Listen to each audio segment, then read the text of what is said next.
Oke, Assalamualaikum. Balik lagi dengan Otoditek dengan saya Al-Hafid dan ini ada sebuah laptop entry level yang performanya nggak bisa diremehkan ya. Kalau ngelihat dari harganya yang cuma 5 jutaan. Laptop ini sebenarnya sudah cukup lama keluarnya sekitar bulan November tahun 2022 yang lalu. Dan kebetulan pada saat itu Otoditek juga diundang gitu pada saat peluncurannya. Namun sampai video ini dibuat nih sepertinya AMD belum ada, keluar produk baru lagi ya yang, 7000 series.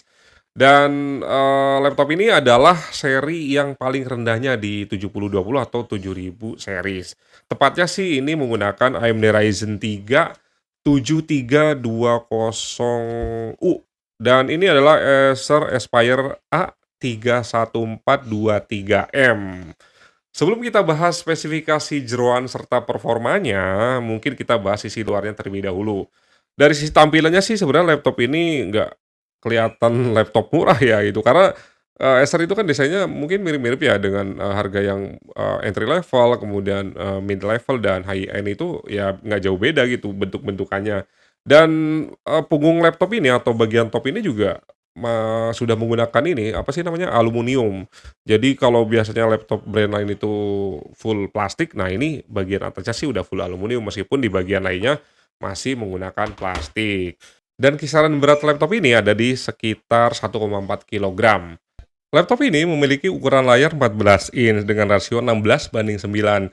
Dan inilah salah satu kekurangan dari si Acer Aspire ini. Jadi laptop ini kan tahun 2023 ya. Nah, laptop ini masih menggunakan layar TN. Udah gitu belum full HD ya, boro-boro 4K lah. Dan resolusinya itu HD 1366 kali 768, 45% sRGB, kemudian tingkat kecerahannya masih 250 nits dan refresh rate-nya 60 Hz. Tapi ya bisa dimaklumi sih karena mungkin ini kompensasi dari harganya yang cukup ya terjangkau lah bisa dibilang gitu. Dan menurut saya satu-satunya kelebihan dari layar TN itu ya kayak make anti gores yang model anti spray gitu. Jadi nggak kelihatan dari sisi kanan, kiri. Jadi buat teman-teman yang lagi ngerjain kerjaan yang mungkin sedikit rahasia gitu ya, di luar ruangan gitu, misal di kafe, di bandara atau lagi di tempat umum itu minim diintip karena dari samping tuh nggak kelihatan itu, kurang kelihatan itu kayak jadi kayak seolah-olah menggunakan anti spy. Namun itu juga sebenarnya sih bentuk kekurangan buat kita gitu, karena penggunaan layar, TN yang optimal itu bener-bener angle itu harus lurus di depan layar gitu, karena kalau geser sedikit nih, itu udah beda lagi ceritanya, pokoknya nggak nyaman lah gitu. Kemudian masuk ke konektivitas, laptop ini menggunakan WiFi 5 ya dan Bluetooth 5.0. Kemudian untuk percolokannya di sisi kiri itu ada satu buah charging port, kemudian satu buah USB Type-C 3.2 yang sudah support, DisplayPort dan juga bisa buat ngecas dengan kabel Type-C. Kemudian satu buah HDMI dan satu buah USB Type-E ya 3.2 Gen 1. Kemudian untuk sisi kanannya itu ada satu buah Kensington lock, kemudian satu buah USB 3.2 Gen 1 buah audio combo jack ya 3,5 mm dan 2 lampu indikator power and charging status. Kemudian untuk speakernya, laptop ini menggunakan 2 buah speaker di sisi kanan kiri di bagian bawah. Ya stereo, tapi ya speakernya ya biasa aja itu, nggak ada embel-embel Dolby dan lain-lain. Dan teman-teman bisa nilai sendiri kualitas audionya seperti ini.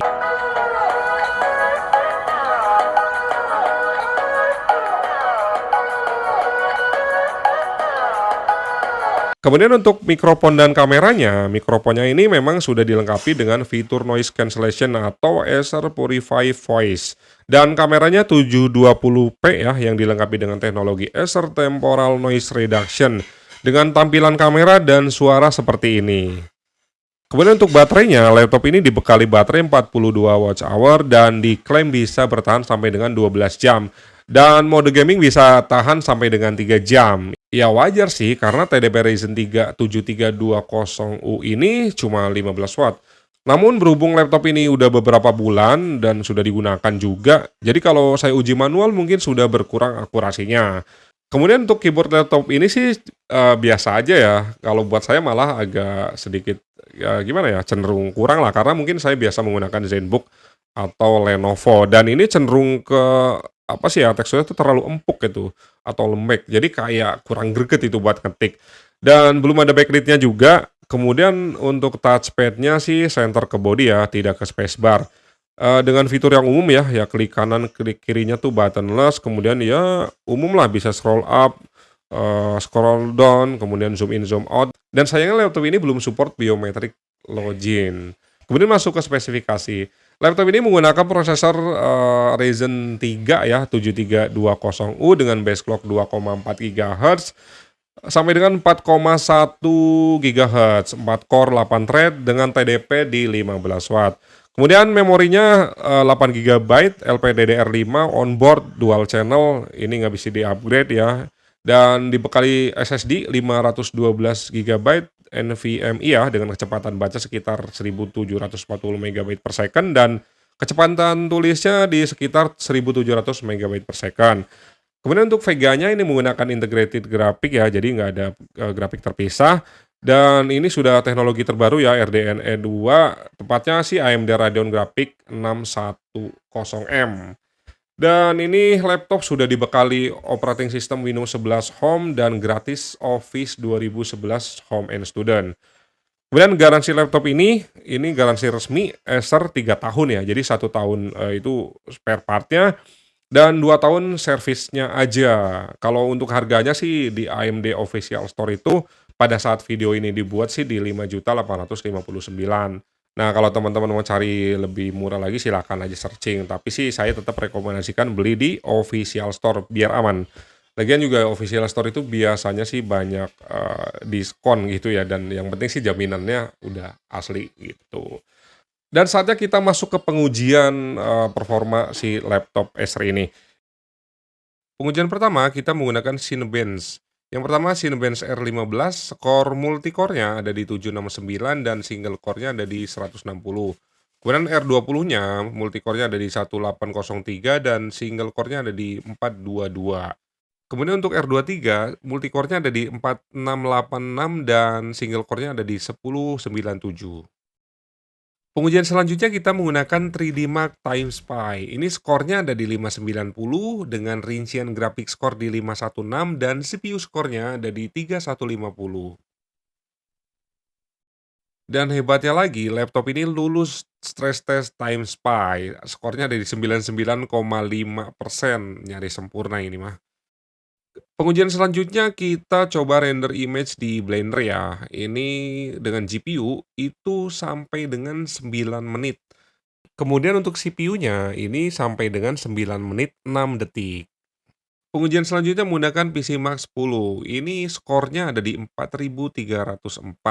Dan untuk detailnya di Essential itu 8194, Productivity di 7392 dan Digital Content Creation ada di 3572.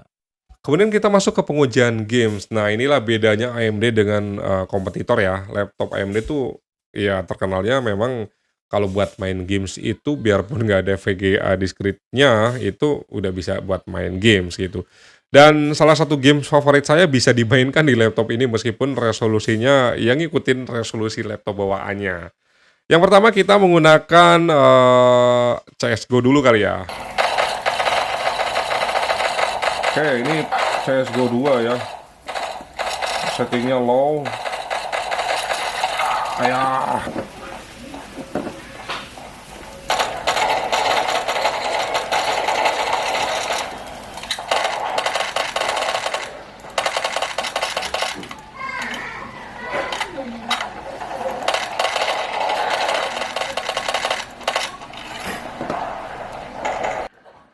Kemudian game kedua menggunakan Genshin Impact. Ini settingannya low ya, memang nggak sampai 60 fps, tapi ya cukup lumayan bisa dimainkan lah, yang penting minimal 30 fps ya.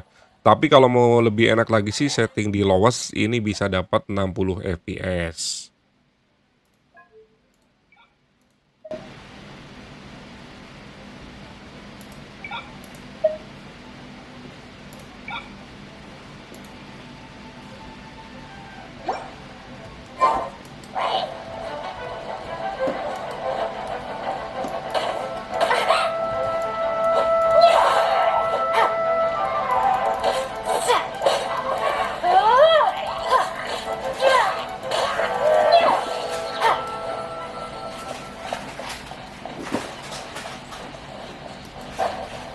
Kemudian untuk games berikutnya ini games favorit saya ya, PES 2021, ya meskipun sekarang ada yang baru tapi nggak tahu kenapa itu masih enak aja menggunakan, PES 2021 gitu. Mungkin buat teman-teman yang mau main FIFA juga bisa gitu, tinggal sesuaikan aja settingannya. This is the hot ticket going around in this neck of the woods. It surely must be.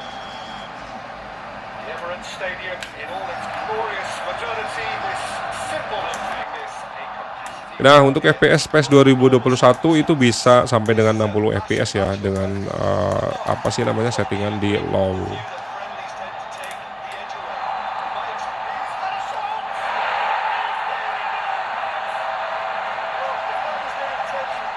Kemudian game terakhir ya, meskipun ini nggak terlalu bisa dimainkan, tapi masih bisa sih intinya, tapi mungkin nggak apa sih ya, namanya nggak nyaman lah gitu, itu Tomb Raider.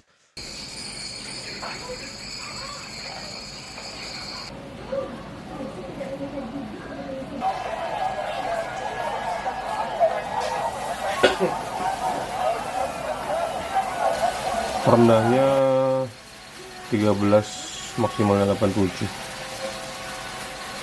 Average-nya 24 lah, 23, 24. Oke, awas ya. Oke, jadi kesimpulannya laptop ini menurut saya sih cocoknya buat pelajar ataupun mahasiswa, atau bisa juga buat aktivitas keseharian atau kantoran yang tidak terlalu berat ya multitasking-nya. Dan selain itu juga, laptop ini bisa menjalankan beberapa games ya, games kompetitif juga bisa itu, CS:GO, mungkin Valorant juga bisa. Settingannya tinggal disesuaikan dengan resolusi si laptopnya. Tapi kalau teman-teman mau pakai, monitor eksternal tuh lebih baik lagi gitu, pasti tampilannya lebih oke gitu. Kalau performanya sih, ya cukuplah enak digunakan itu, nggak jelek-jelek amat dengan harga yang sangat terjangkau gitu. Dibandingkan kompetitor ini, lebih unggul itu, bahkan dari, si biru itu ya, performanya ya lebih bagus si, Ryzen ini. Oke, segitu dulu video kali ini, semoga bermanfaat dan bisa jadi bahan referensi buat teman-teman yang sedang cari laptop. Terima kasih sudah nonton, like kalau suka, jangan lupa subscribe, kemudian komen serta kasih masukan, mau review laptop apa lagi, dan sehat selalu buat teman-teman. Assalamualaikum.